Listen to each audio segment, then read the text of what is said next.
Welcome to Better Preparedness. I want to talk to you about a solution. A solution to the fact that in Canada this year, and pretty much every year unless things change, about 80% of the boating deaths will be male. Well, it's been like that for 20 years, so why is there going to be any change unless we take change? In Canada, there are about 450 to 500 unintentional boating deaths a year, and 80% of those are men, and 90% of those are deemed to be preventable if people, guess what? Wear a life jacket. Simple, isn't it? Well, in Canada, it's not mandatory to wear a life jacket when you're boating, and it's like that in most countries. I just want to first of all back up to about 25 years ago. We were doing some water sports behind a boat, and I was knocked unconscious. And the fact that my relatives had required me to wear a life jacket is what kept me alive. It kept me floating despite the fact that I was unconscious. The boat came back to me and was able to retrieve me and then take me to the hospital. Terminology wise, PFD, life jacket, well, PFD just simply stands for personal flotation device.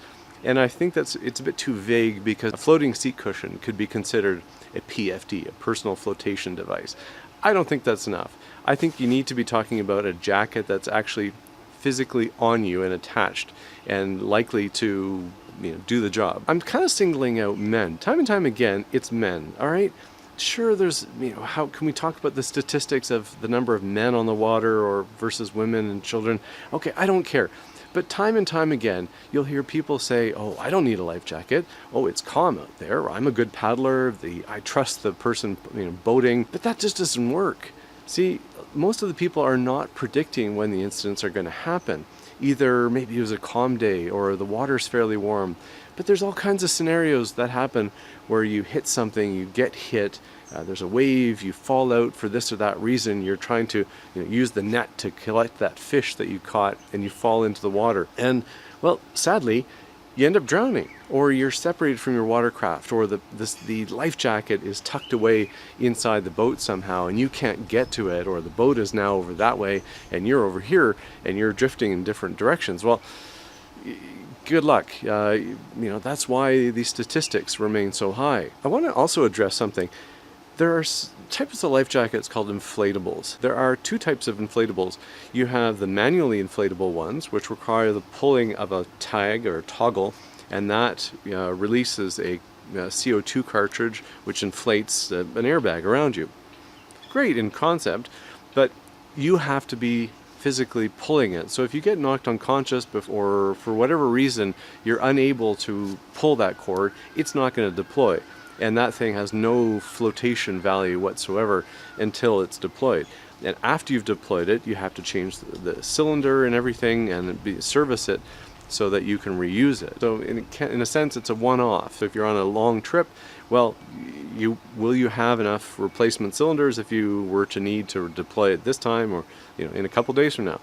Automatically inflatable ones have a mechanism that if submerged, it quickly dissolves, and then that sets off the compressed gas cylinder, which inflates it. So again, you have to make sure that hopefully it works as intended. If it wasn't stored properly, maybe that mechanism is no longer effective. And again, if it deploys once because you fell in or you went for a swim or you forgot you had it on, and you've now ruined the mechanism, you'll have to replace the mechanism, you have to replace the cylinder. There are expiry dates. I'm a huge fan of fixed foam, we'll call it fixed foam PFDs or life jackets, because it's always there. It's always going to float you, and whether you're conscious or not, it should keep you floating. There are different types. There's like type 1 through 5, and this is more of a paddling because I do a lot of kayaking. So this is the type of PFD I tend to wear, but there's also jacket ones. And as with cars, we never predict when things are going to happen. If we could predict so well when things would happen, we would make seatbelts optional, and all you had to do was put it on if you felt there was an impending incident. Well, guess what? You never do. You never predict exactly when it happens. It happens so quick. You don't have the time to reach into this or that part of the boat or get to that part of the boat, grab your life jacket, put it on before you're being ejected from the boat, or if your boat is hit by another boat, or you hit a floating log or submerged rock. There's so many scenarios where you will not predict when the incident happens. Have it on you, and that way it's there to float you if you ever need it.